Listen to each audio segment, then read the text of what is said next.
My name is Alex.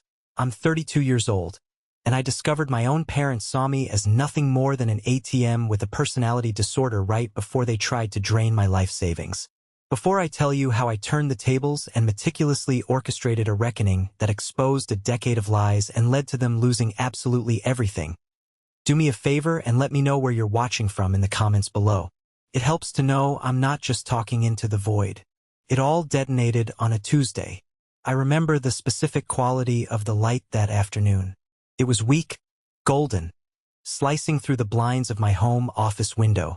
The air smelled of a fresh pot of coffee, a scent I usually associate with productivity and calm. I was deep in the zone, on a conference call that was about to close a 7-figure deal for my financial consulting firm. It was one of those rare, perfect days. A day where you feel the universe aligning, where all the 80-hour weeks, the missed holidays, the sacrificed weekends, were finally culminating into something real, something solid, something that was mine. Then my phone buzzed, vibrating against the polished wood of my desk. A picture of my mom, smiling brightly, filled the screen. My finger hovered over the ignore button. Just let it go to voicemail. A voice in my head pleaded. You're busy. You're important. But then I felt it. That familiar, expertly tied knot of guilt tightening in my gut. It was a phantom limb, an ache for a connection that had long since become toxic. I sighed, muted my conference call for a moment, and swiped to answer. Hey Mom, I'm in the middle of something. What's up?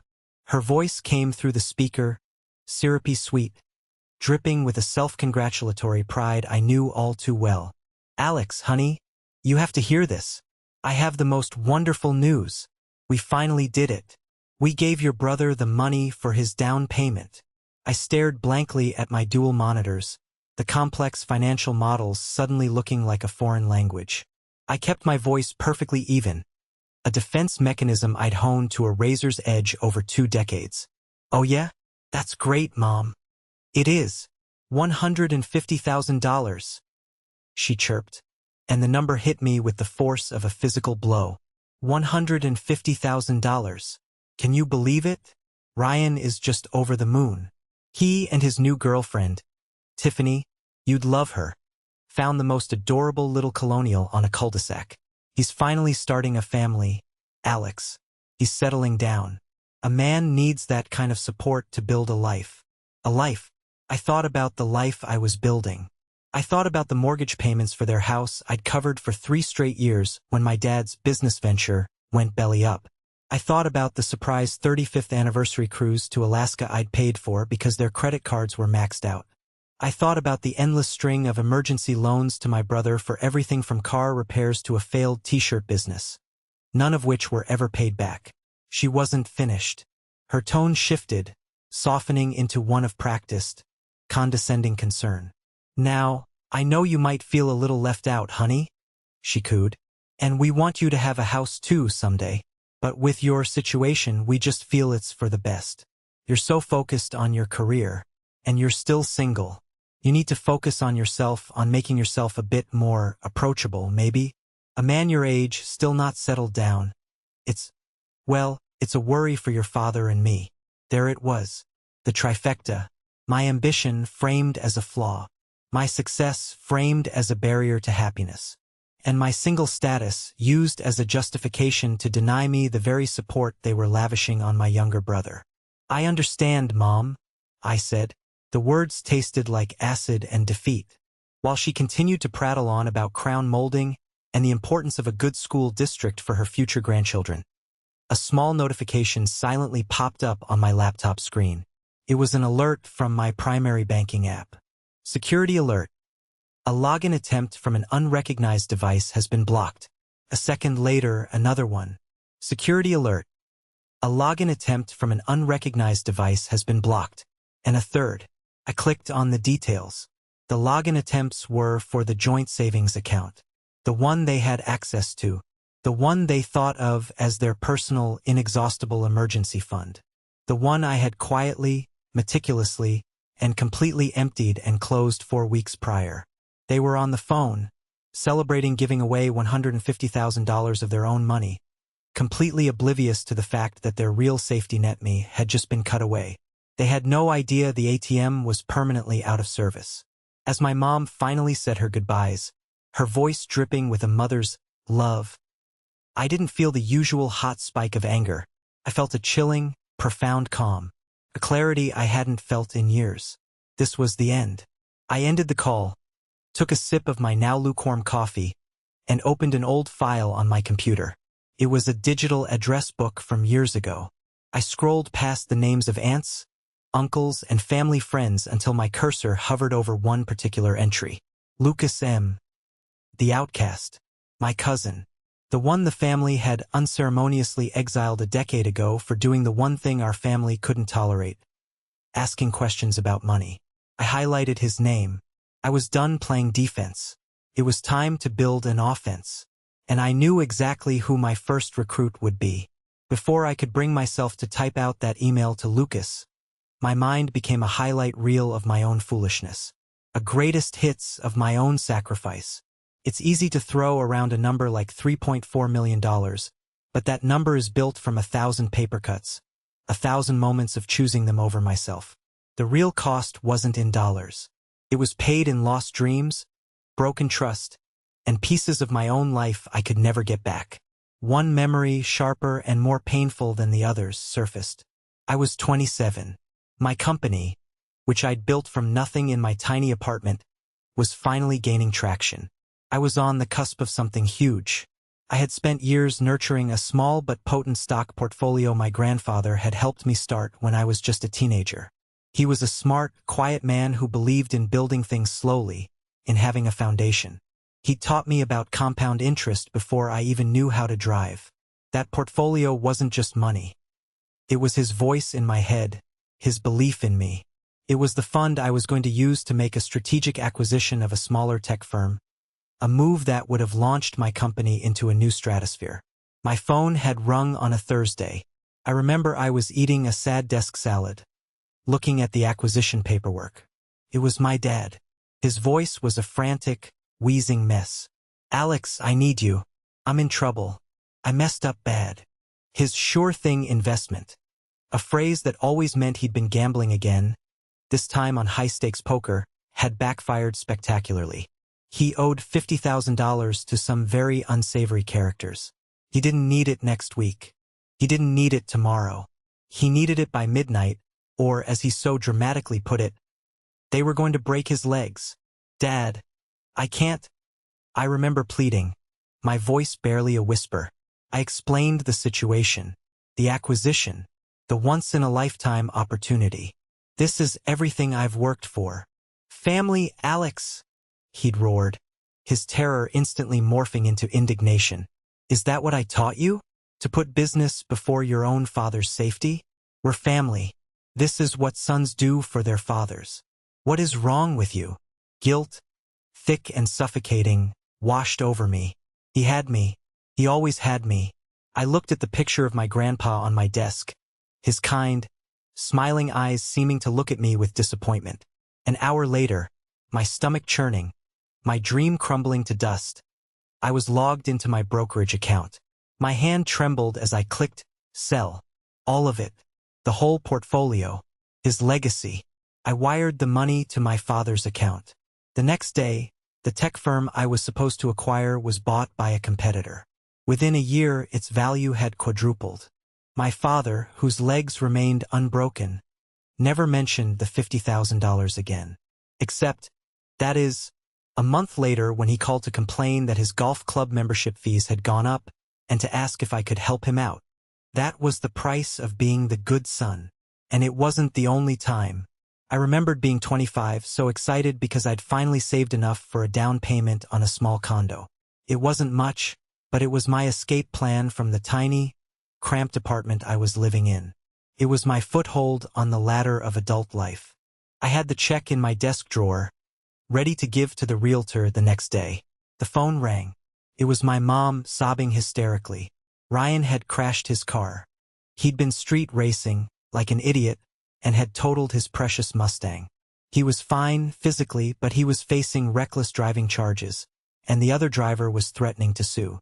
He needed a lawyer, a good one, and he needed to pay the other driver to make it all go away.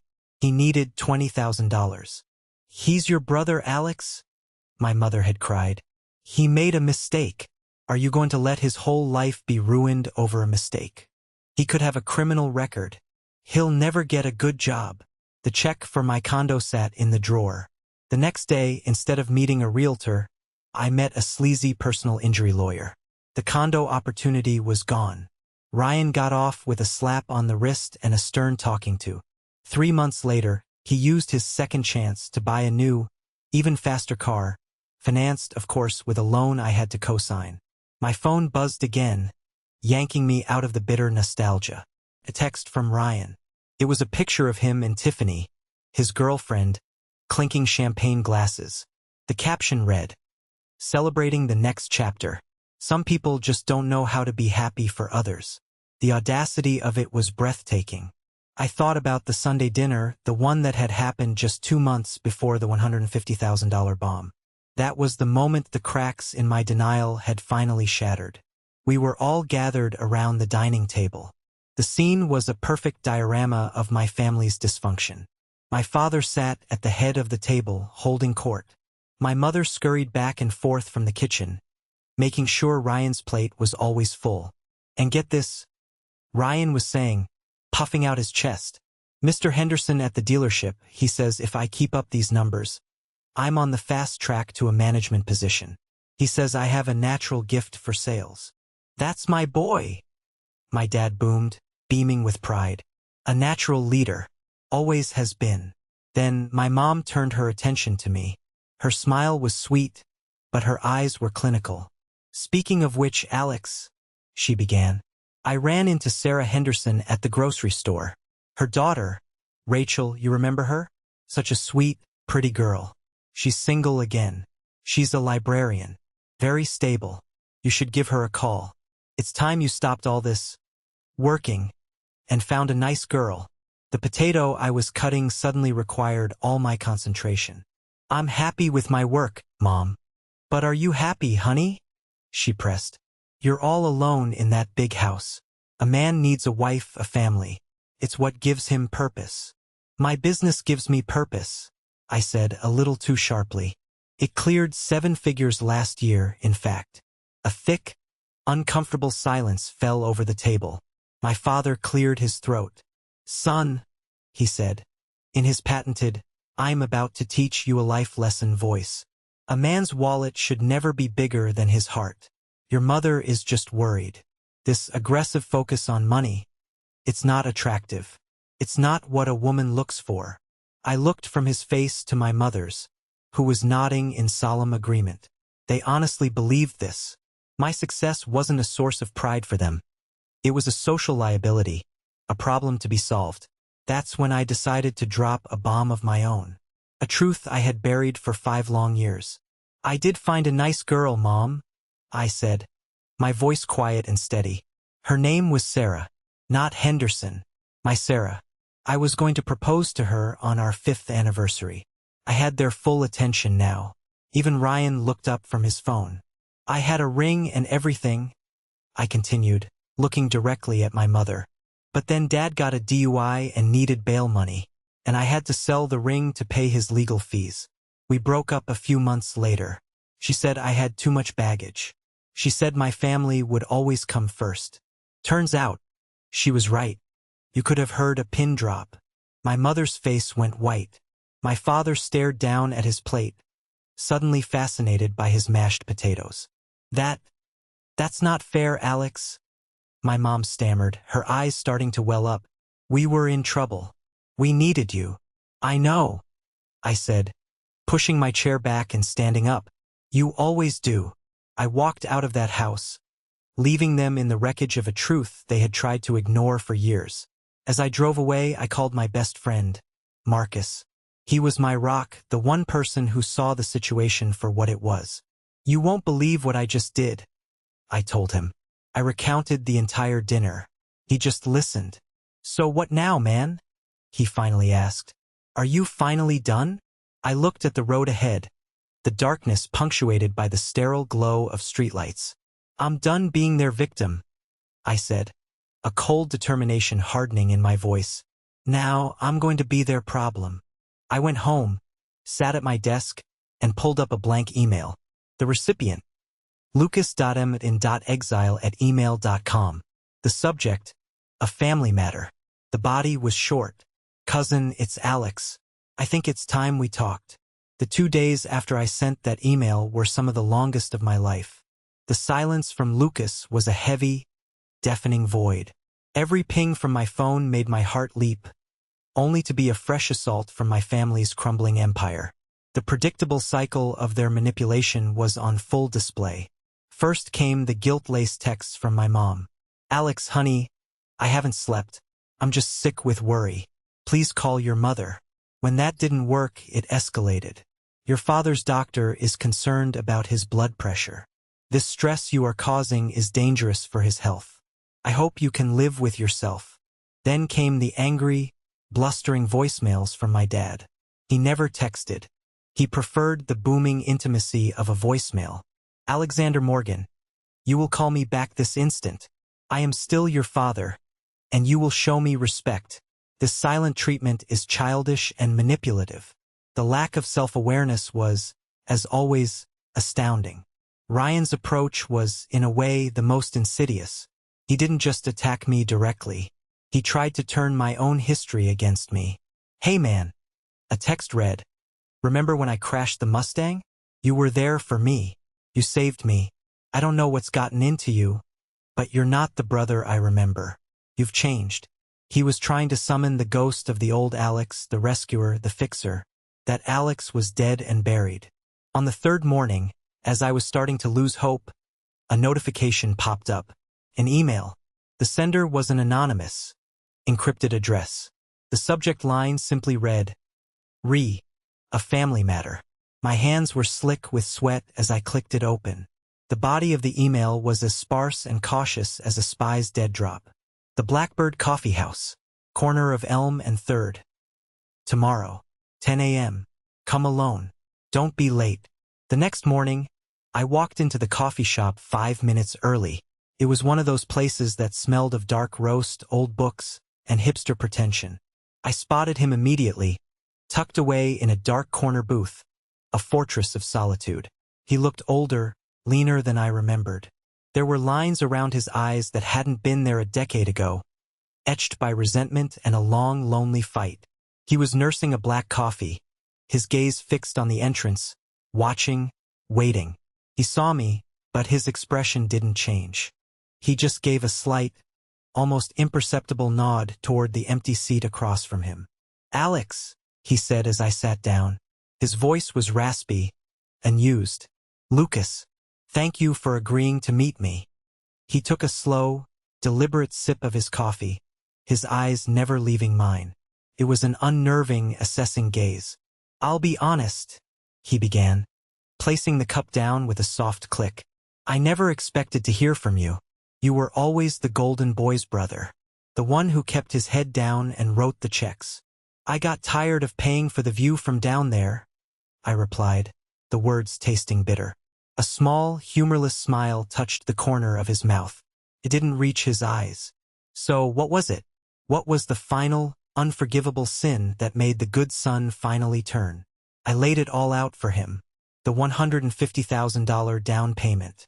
The smug, condescending phone call from my mother. The casual dismissal of my life because I was single. I told him about the disastrous Sunday dinner, the years of financial drainage, the emotional blackmail.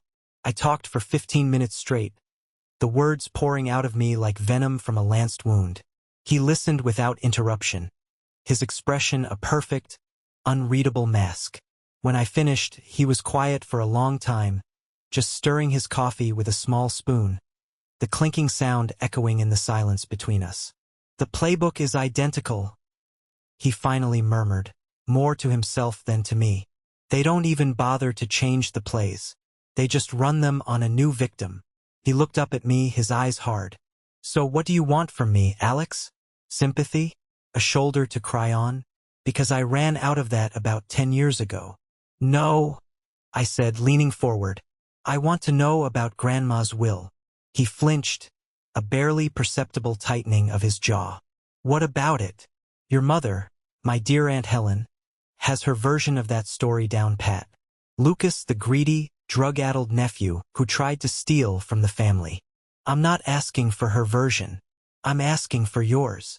He studied my face for a long moment, searching for something. I guess he found it. He leaned back into the worn leather of the booth and began to talk. It wasn't complicated, he said, his voice low and even, the voice of a man who had replayed the story in his head 1,000 times. Grandma wasn't a millionaire, but she was comfortable. She believed in giving each of us a fair start. She left a trust fund for each of her 5 grandchildren, $50,000 each, to be paid out on our 25th birthdays. Your mother was the executor of the will. My 25th birthday. That was the year I drained my own savings to pay for Ryan's first crashed car. The irony was a physical pain. I turned 25, Lucas continued, and I waited. Nothing. I called Aunt Helen. She gave me a whole song and dance. The market is down. It's not a good time to sell the assets. There are complications with the estate. A month later I called again. This time the story changed. She told me she had heard rumors, that I was unstable, that I was partying too much. She said she, as executor, had a fiduciary duty to protect my inheritance from myself. He let out a short, harsh laugh. She told me she had decided to absorb my share, and yours, and the other cousins into a single family emergency fund. To be administered by her, of course, for the good of everyone. It was brilliant in its own evil way. She made it sound like she was protecting us. I fought her, he said, his eyes turning dark. I hired a cheap lawyer who was out of his depth. She buried me in paperwork. She turned the family against me. It was easier for them to label me the troublemaker than to accept that the family matriarch was a thief. I lost. I lost the money and I lost my family. They exiled me. He leaned forward, his voice dropping to a whisper. But before I went down, my lawyer found something. Something he couldn't prove. Something that has haunted me for a decade. He paused. What did they tell you happened to Grandpa's property in Spain? They said they sold it, I answered immediately. Years ago. Said the taxes were too high, that it was a money pit. Lucas's smile was grim and predatory. That property wasn't theirs to sell. Grandpa left it to the 5 of us. All the grandkids, joint tenants. To sell that villa, they would have needed a legal document with 5 signatures on it. Your signature. My signature. The world tilted on its axis. This was a whole new level of deception. This wasn't just hiding an inheritance. This was active criminal fraud. Forgery.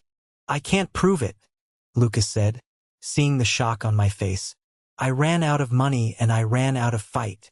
But you look like you just found your second wind. You have the resources to dig up a 10-year-old property record in another country. The question is, do you have the stomach for what you might find? Where do we start? I asked, my voice hoarse. We start with a better lawyer. An hour later, we were sitting in the plush, intimidatingly quiet office of Zachary Thompson. Zachary had been my corporate lawyer for 5 years. He was a man in his late 50s, impeccably dressed, with a mind like a steel trap and the calm, reassuring demeanor of a surgeon. He'd navigated me through complex mergers and hostile contract negotiations, but he knew nothing of my family life. I introduced him to Lucas. For the next 2 hours, with Lucas occasionally interjecting to clarify a point, I laid out the entire sordid history. The ledger, the trust fund, the suspicions about the Spanish villa. Zachary listened without a single flicker of emotion, his pen gliding silently across a yellow legal pad. He didn't judge. He didn't offer sympathy. He just absorbed the facts. When I was finally done, he set his pen down with a quiet click. Well, gentlemen, he said, his voice calm and measured. This is a spectacular mess. He looked at me, his eyes sharp. Alex, for your entire adult life, you have been playing by their rules. A game of emotion, guilt, and obligation. That game is now over. From this moment forward, we play by my rules. A game of evidence, leverage, and consequences. All communication with your family ceases immediately. Everything, and I mean everything, goes through me. Are we clear? A wave of profound relief washed over me. I was no longer the general of this army. I was just a soldier, and I finally had a commander who knew how to win the war. I nodded. Good, Zachary said.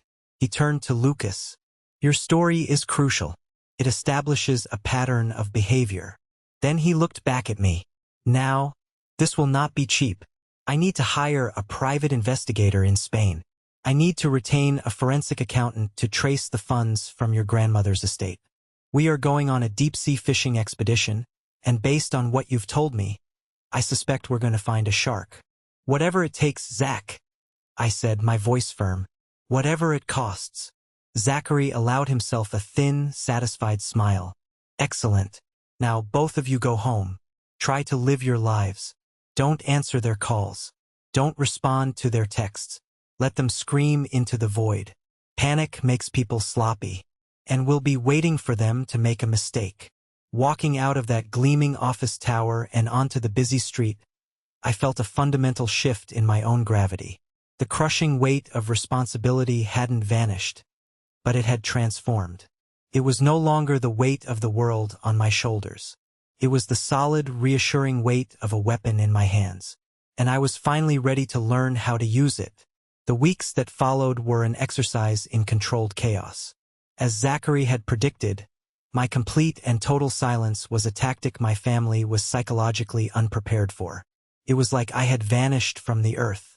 Their old tools, guilt, anger, emotional blackmail, were useless if they had no one to use them on. The silence created a vacuum, and they rushed to fill it with their own escalating madness. My phone became the front line of their unraveling. I started a new protocol.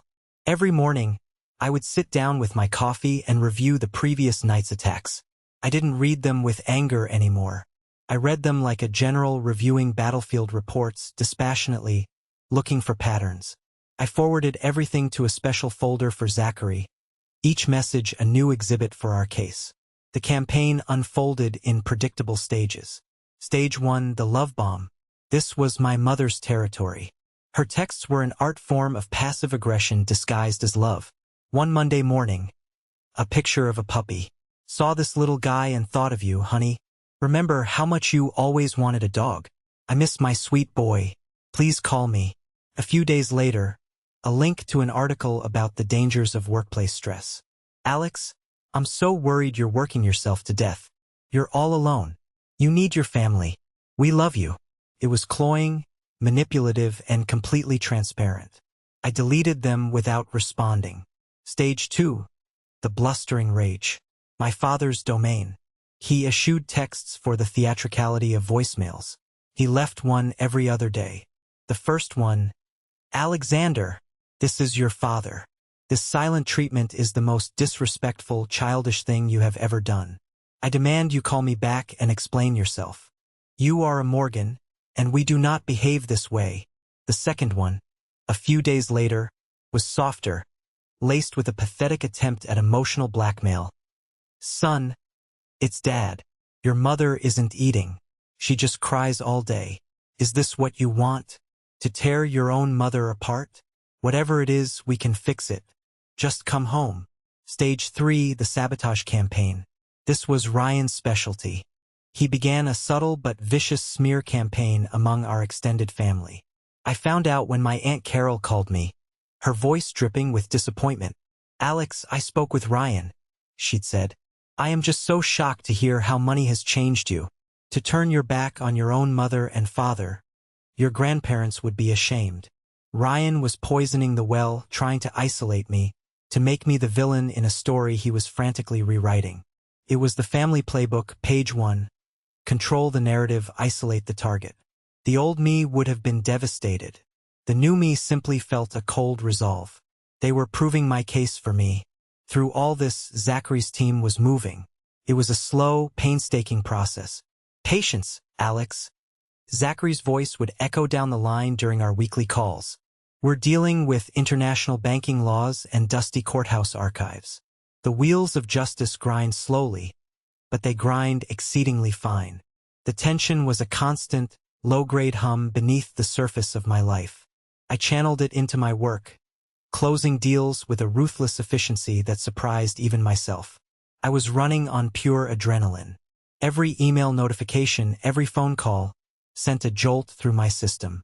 Was this it? Was this the breakthrough? Then, on a dreary Thursday afternoon, the call I was waiting for finally came. It was Zachary. His voice was different. The usual calm was replaced by a tightly coiled energy. "Alex," he said, dispensing with pleasantries. "I did something on a hunch. I used my authority as your legal counsel to pull a full credit report on you. From all 3 bureaus." "Okay," I said, my stomach tightening. And you need to sit down." I sank into my leather office chair, the material cool against my skin. My knuckles were white as I gripped the phone.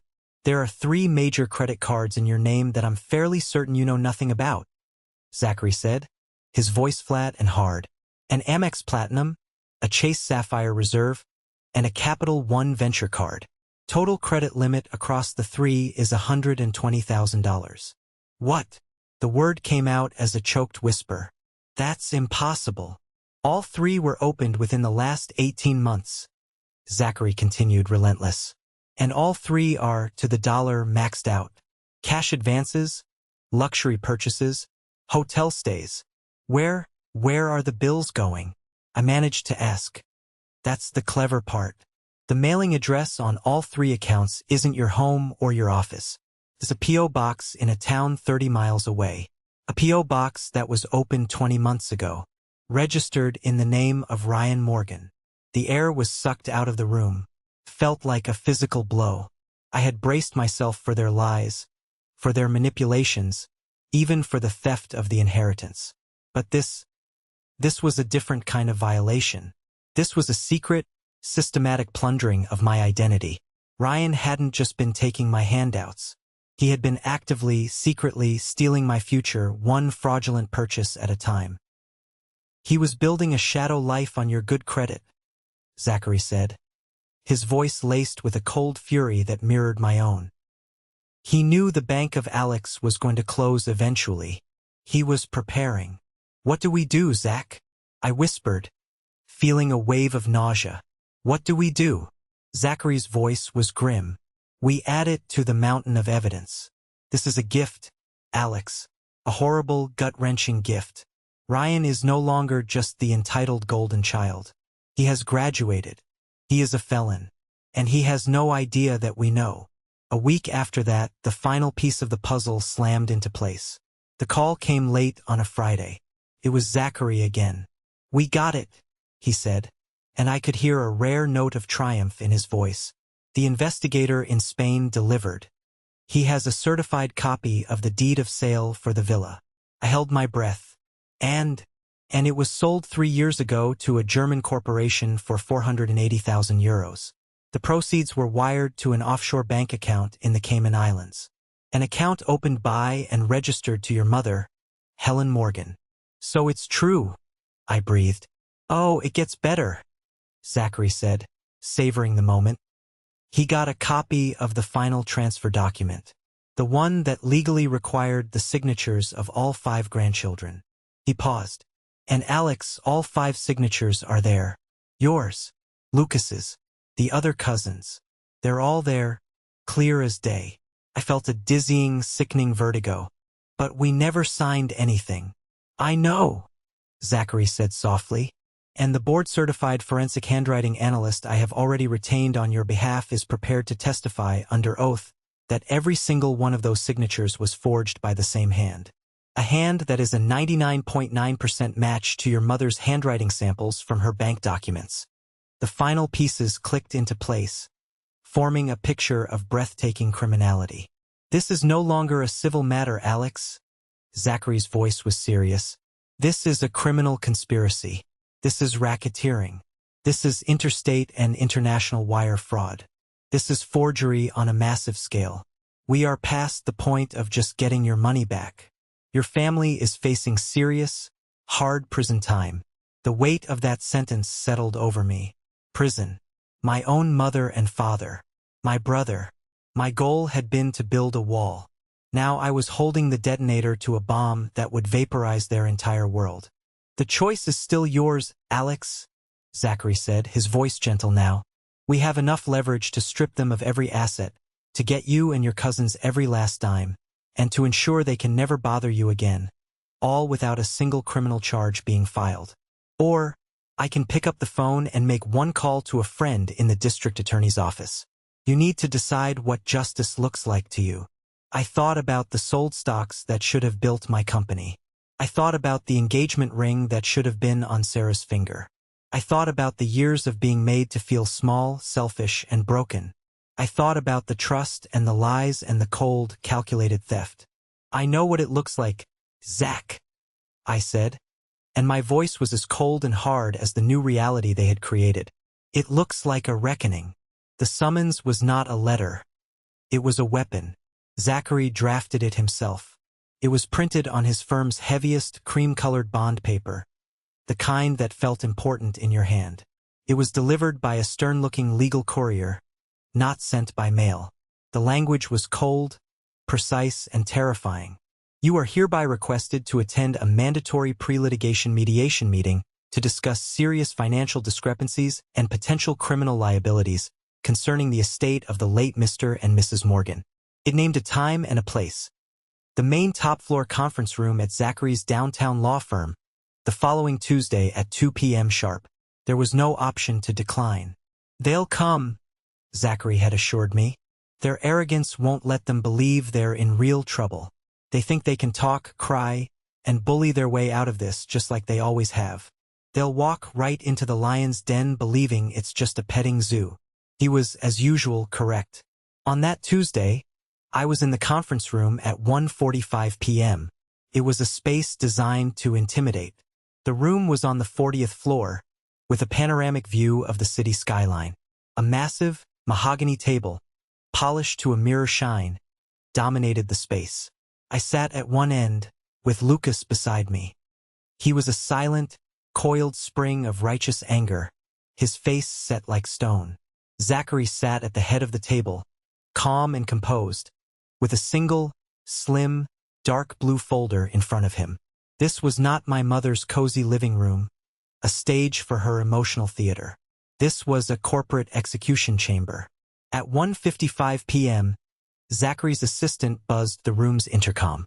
"They're here." The door opened and they walked in. They had tried to dress for battle. My father, Stuart, wore his best suit, his chest puffed out in a sad display of authority.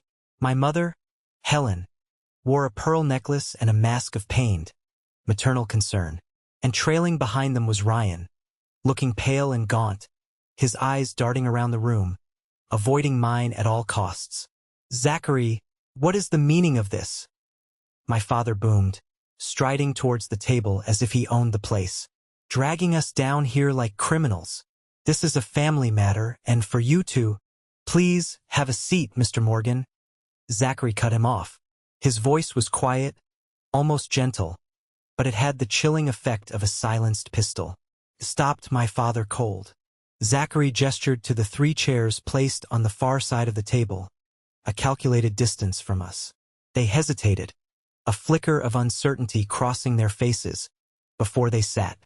The battle for control of the room was over before it had even begun. Zachary waited until they were settled. "Thank you all for coming," he began, his tone as sterile as a surgeon's scalpel. "I want to be very clear. This is not a family discussion. This is a mediation to avoid criminal prosecution. Everything you say here can and will be used against you. I have convened this meeting to present you with the evidence we have gathered and to offer you one, and only one, path forward." He slid 3 single sheets of paper across the vast expanse of the table. They stopped in front of each of them. It was a summary of my ledger. A simple, brutal list of dates, reasons, and amounts, with the grand total at the bottom in a bold, unforgiving font, $3,427,654. My father glanced at it and let out a short, sharp laugh.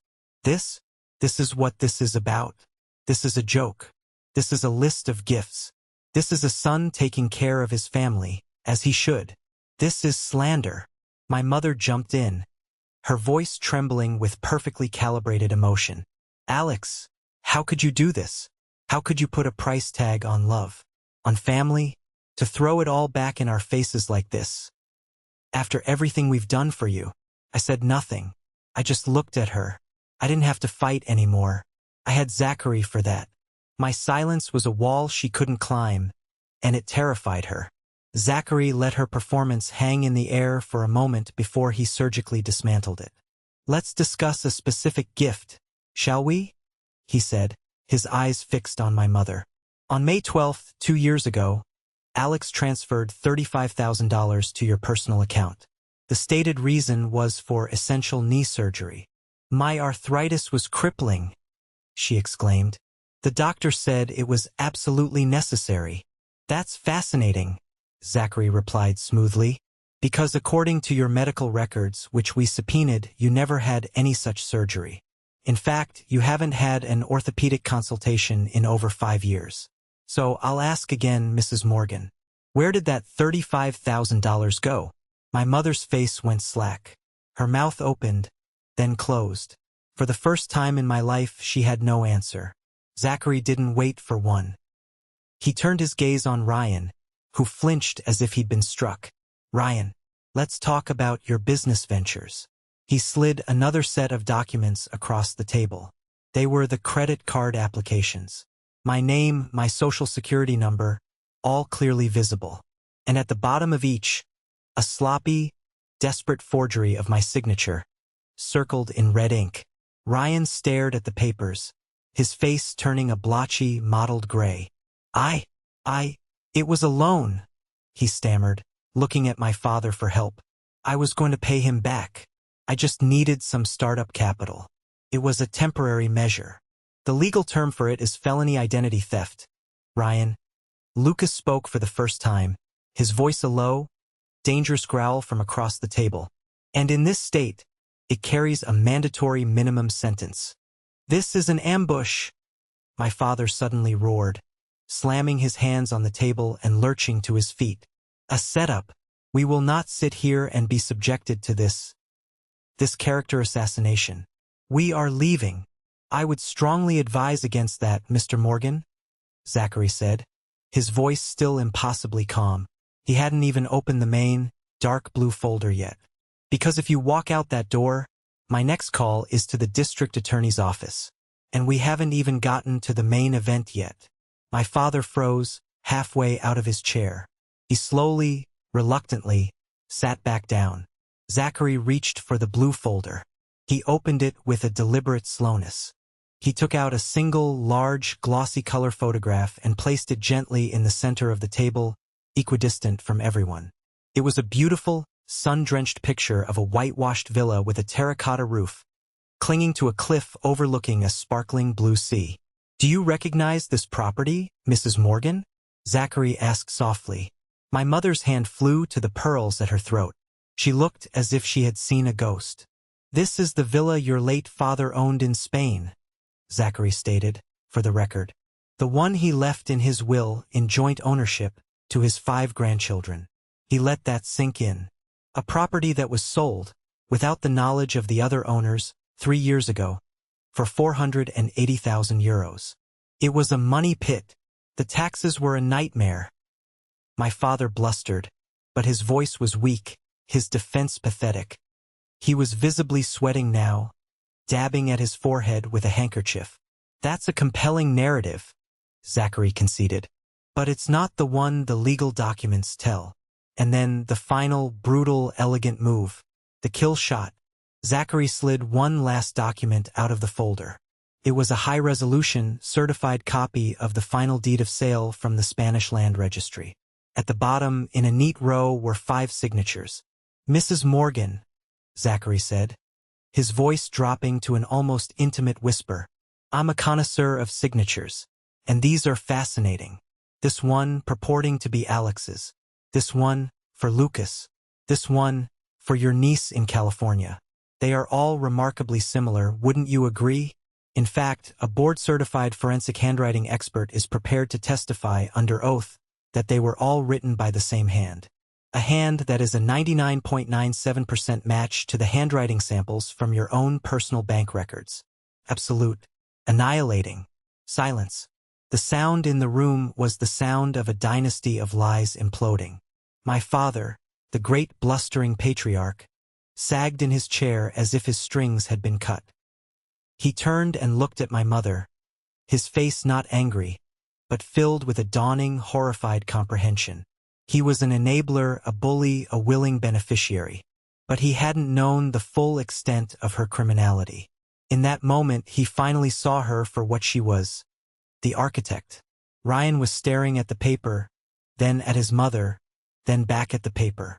His face was a mask of pure, unadulterated disbelief.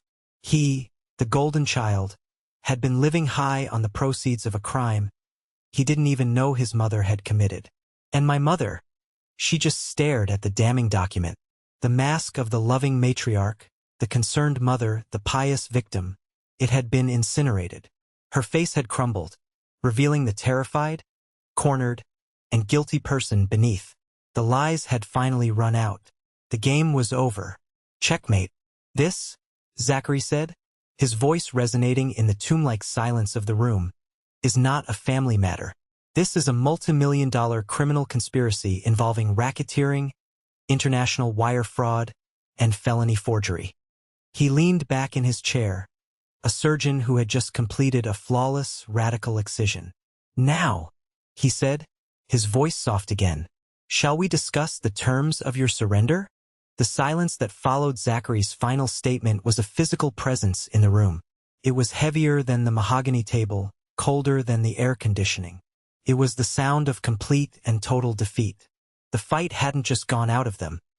It had been surgically removed, leaving behind 3 hollow shells.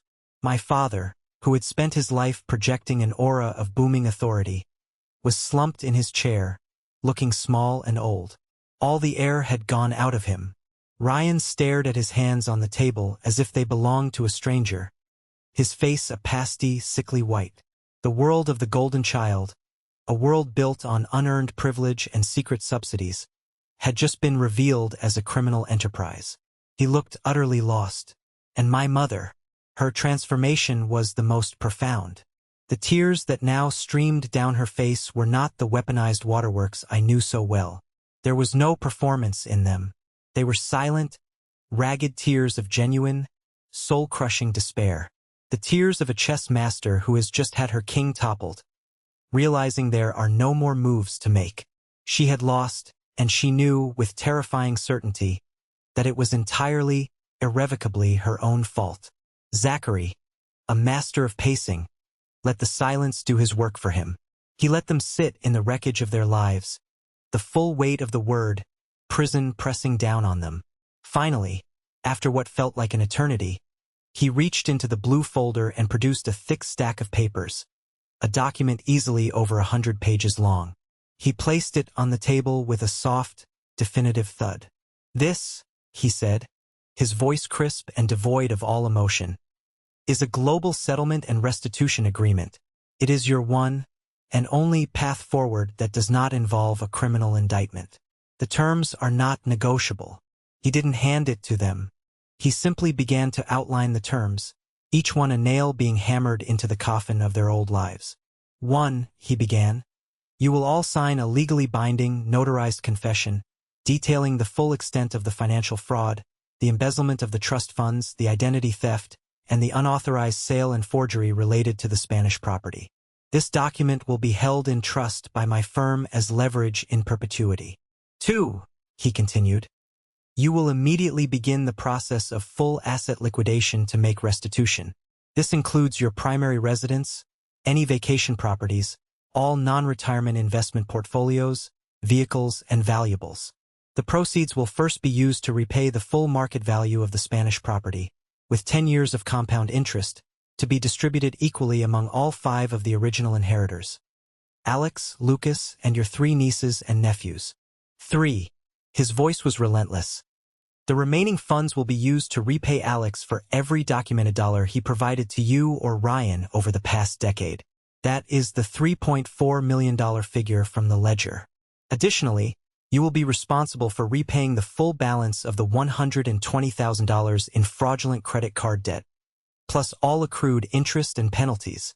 4. He concluded, you will all sign a permanent, legally binding restraining order. You will be prohibited from contacting, communicating with, or coming within 500 feet of Alex Morgan or Lucas Morgan, directly or indirectly, through any medium, for the rest of your natural lives.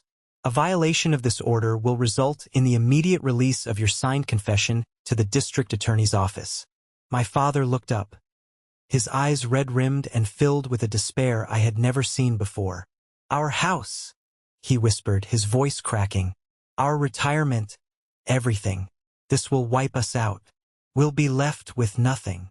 You had nothing to begin with, Lucas said, his voice flat and cold, a perfect echo of my own thoughts. You were just living on a line of credit drawn from other people's lives. The bill has finally come due. Zachary pushed a single, expensive-looking fountain pen to the center of the table. My paralegal and a certified notary public are waiting outside. You have 1 hour to read and sign the agreement. After that, this offer is rescinded, and I will make a phone call. There was no more argument. There was no more fight. There was only the quiet, grim finality of surrender. My father picked up the pen first. His hand, which had once seemed so strong and intimidating to me, trembled so badly that his signature was a spidery, almost illegible scrawl. Ryan was next. He signed quickly, mechanically, his eyes fixed on a point on the wall behind my head. He looked like a robot performing a function. My mother was last.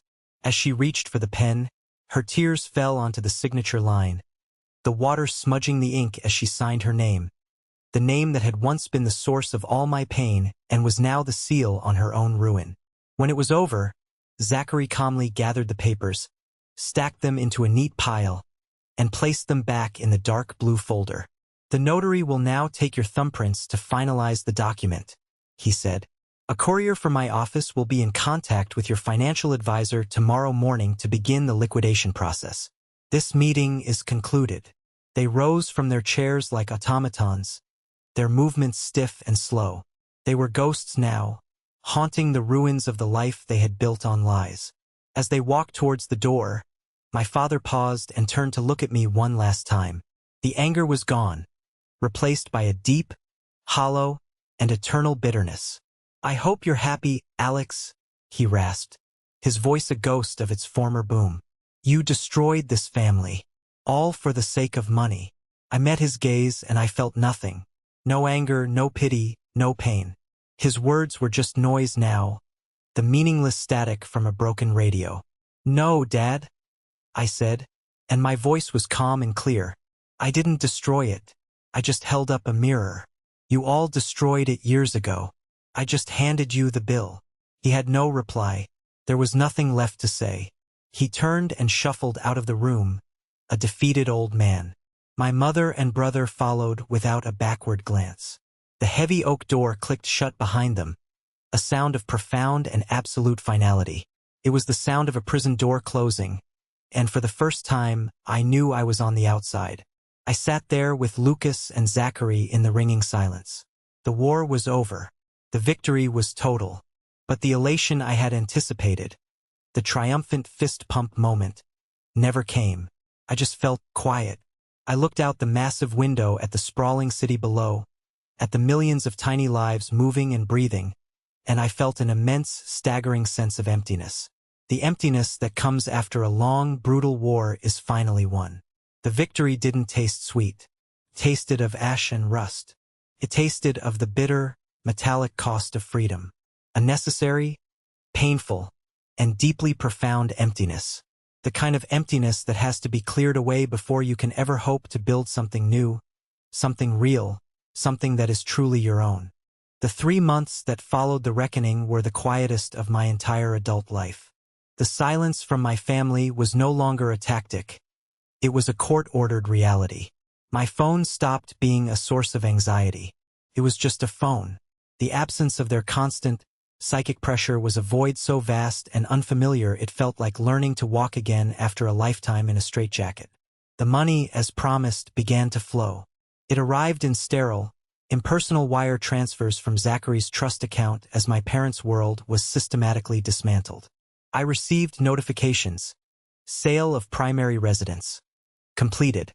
Liquidation of brokerage account. Completed. Their names were on the documents, but they felt like strangers. It was all just numbers on a screen, and I discovered, to my surprise, that they brought me no joy, no satisfaction. It was just restitution. The closing of a very, very bad debt. I knew I couldn't just go back to my life as it was. The person who had walked into that conference room was not the same one who had walked out. I was a stranger to myself. So I did something radical, something the old Alex would have deemed frivolous and irresponsible.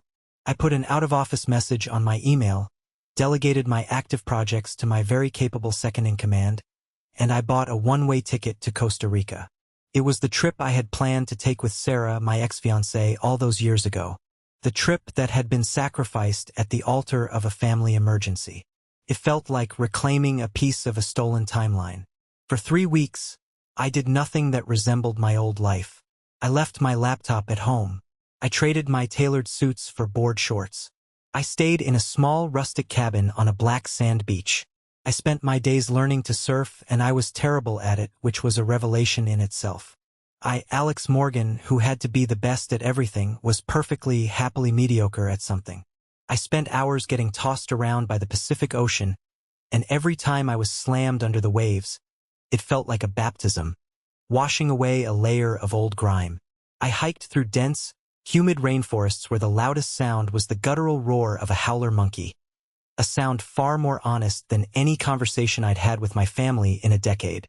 I was unplugged, untethered, and slowly, painstakingly, I was learning to listen to my own voice again. While I was rediscovering the sound of my own thoughts, the story I had set in motion was taking on a life of its own. Zachary, a firm believer that sunlight is the best disinfectant, had, with my permission, shared a heavily anonymized account of my case on a private online forum for legal professionals. He framed it as a fascinating case study in family financial fraud and elder exploitation. A sharp, ambitious journalist who frequented the forum for story ideas saw it. The details were too compelling to ignore. He contacted Zachary. After a week of back and forth, with Zachary ensuring my anonymity would be ironclad, I agreed to a long-distance phone interview from my cabin in Costa Rica. The article was published in a major online magazine, under a headline that was both sensational and brutally accurate: The Family ATM. How one man's meticulous ledger brought down a corrupt household. The story exploded. It was shared on Facebook, on Twitter, on Reddit. It tapped into a vein of silent, private suffering that I never knew was so widespread. My new, clean email inbox, the one I had set up just for the trip, became a floodgate. Hundreds, then thousands of messages poured in from every corner of the country. I'm a 55-year-old man from Ohio. I read your story and wept. This is my life. My brother is the golden child. I co-signed on his failed business, and it cost me my retirement. I thought I was the only fool in the world. From a daughter in Texas. My mother put her house in my name to protect her assets and then took out a second mortgage without telling me. I'm facing foreclosure. Your story gave me the courage to call a lawyer. My parents cashed out my college savings bonds to buy a boat. They told me it was my duty as a son. I've been paying off student loans for 20 years. Thank you for making me feel seen. I sat on the small wooden porch of my cabin, the waves crashing in the distance, and I read these stories until the screen of my phone blurred through my tears. The loneliness that had been my constant companion for so long began to dissipate, replaced by a profound, heartbreaking sense of connection. I wasn't an anomaly. I was part of a silent, invisible army. It was in the middle of reading one of these emails that my phone rang. A number I didn't recognize. My heart hammered against my ribs. My first instinct was to ignore it, to throw the phone into the ocean. But a grim, weary curiosity got the better of me. I answered. Hello. A woman's voice, small and thin and broken, came through the speaker. Alex? It's your mother. You are violating a court order, I said. My voice as flat and empty as a clear-cut forest. I know, Alex. Just please, don't hang up. Please, she begged. And there was no manipulation in her voice now, only raw, undiluted terror. I saw the article. Someone sent it to me. And, I asked, my voice cold. And, that's not why I'm calling, she said, her voice cracking. I received a letter today, Alex. A certified letter. It was from a lawyer representing your cousins, Sarah and David and Mark. They know about the villa. They all know. They're filing a civil suit. That was it. That was the real trigger. It wasn't reading my story. It wasn't a moment of maternal empathy or moral clarity. It was the stark, undeniable reality of public shame. It was the threat of being sued and exposed by the entire extended family, the people whose opinions she cherished. The walls were not just closing in. They were crushing her. It wasn't supposed to be like this, she whispered, and it sounded like she was talking to herself. My own mother, your grandmother. She did the same thing to me. My brother, he was the doctor, the golden one. I was just the daughter who married a salesman. When my father died, she put my inheritance into a trust that my brother controlled, for my own protection. I never saw a single penny. I swore I would never be that weak again. I swore my son, my beautiful boy Ryan, would never have to struggle or want for anything. It was a confession, not an excuse. It didn't absolve her of anything, but it was a key, unlocking a dark room I never knew existed. It was the origin story of the monster who had created me, a generational curse of resentment and favoritism, passed down like a defective gene. I'm not calling to ask for your forgiveness, Alex, she said, and her voice suddenly gained a strange, brittle resolve. I know that's impossible. I'm calling to give you something. I don't want anything from you, I said, my voice tired. You'll want this, she insisted. A moment later, a file appeared in my email. I opened it. It was a scanned PDF, a formal, notarized, multi-page deposition. I read it, my heart pounding in my chest. It was a masterpiece of self-preservation disguised as confession. In cold, excruciating detail, she laid out the entire conspiracy. She detailed my father's role, his knowledge of her schemes, his explicit demands for money. More damningly, she recounted the conversations where she and Ryan had planned the credit card fraud together. She threw them both under the bus with a chilling efficiency. She confessed to her own crimes, yes, but she made sure to chain her husband and her favorite son to her, ensuring that if she went down, she wouldn't go down alone. What is this? I asked, my voice a hoarse whisper. It's my testimony, she said, her voice eerily calm now. It's my only move left. Your father and your brother will spend the rest of their lives trying to rewrite this story, trying to paint you as the villain and themselves as the victims. They will never learn. This is the only way to make it end. For good. It was the most brutally selfish and, paradoxically, the most helpful thing she had ever done for me. It wasn't an act of love. It was the calculated move of a cornered animal, trying to negotiate a better outcome for herself with the prosecutors. And yet, it was also the first time in my entire life she had unequivocally chosen me over them. I choose you, Alex, she whispered, as if she could hear the thought in my head. For 32 years, I made the wrong choice every single day. I'm making the right one now. I stood on that wooden porch, the warm Costa Rican breeze on my face, and I didn't know what to say. I forgive you was a lie. Thank you felt obscene. So I said the only thing that was true. Send it to my lawyer. And I hung up the phone. I had gone to Costa Rica to find freedom, and in the strangest, most twisted way imaginable, my mother, the architect of my prison, had just handed me the final key. I forwarded my mother's deposition to Zachary with a one-line email. Looks like the game is finally over. His reply came back in less than 5 minutes. It was equally succinct. Checkmate. For all of them. Her signed confession, her willingness to testify against her husband and her golden child, was the final, devastating blow. It removed any possibility of them playing the victim card or claiming they were merely pawns in her game. It wasn't just a victory for me anymore. It was the total annihilation of their corrupt little kingdom. The war was, in every conceivable way, over. I returned to the States a different man. I felt like a house that had been stripped down to the studs. The old, rotten framework was gone, and for the first time I could see the solid foundation underneath. The emptiness I had felt after the confrontation had been replaced by a quiet sense of possibility. The vast, silent space my family used to occupy in my head was now mine to fill. The final restitution payments landed in my account. The money felt abstract, unreal. I knew what I had to do with it. I contacted Zachary and Lucas. We set up trust funds for my other 3 cousins, ensuring they received every cent they were owed from the sale of the villa, plus interest. It was their legacy, and I was determined to honor it. The rest of it, the money they had taken from me, I put into a separate account, and I didn't touch it. This purpose was not yet clear to me. The emails from strangers, however, did not stop. They were a constant, humbling reminder that my story was not unique. It was a chorus of silent suffering that had finally found a voice. I realized my purpose wasn't to be found in my own healing, but in what I did with it. I knew I couldn't go back to my old life. The thrill of closing a 7-figure deal felt hollow compared to the raw, human connection I felt reading an email from a stranger who said, "You saved me." So I began to build something new. Not with balance sheets and projections, but with words. I didn't start a nonprofit, not yet. That seemed too big, too impersonal. I started small. I started with the truth.